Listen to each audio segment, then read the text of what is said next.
વિહાન શું બનાવવાનું? શું?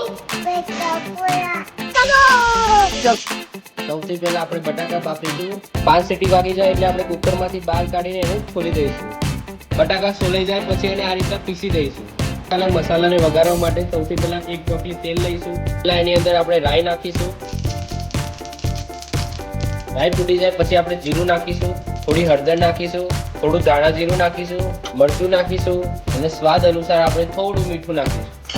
પછી બરાબર આપણે એ મસાલાઓને મિક્સ કરી દઈશું. આપણે જે પીસ્યો હતો બટાકાનો માવો એને આપણે આની અંદર નાખી દઈશું. પછી બરાબર આપણે એ મસાલાને બટાકાના જે માવો હતો એની સાથે મિક્સ કરી દઈશું.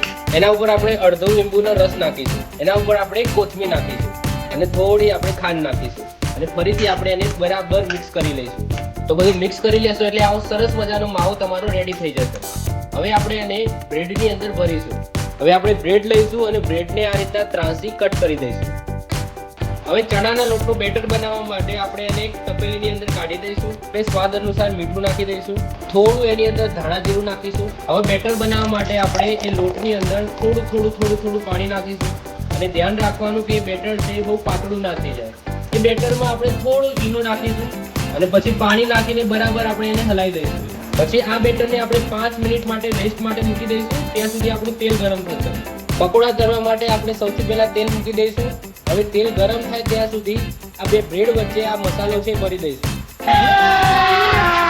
अभी मजा आएगा ना भिड़ो. रुको जरा, सबर करो. बोला धक्का मुक्की नहीं करने का, आराम से लेने का. હવે તેલ ગરમ થાય છે, મસાલો બ્રેડમાં ભરાય છે ત્યાં સુધી આપણે વિવાનની ખીચડી પણ મૂકી દઈશું. अरे बाप रे.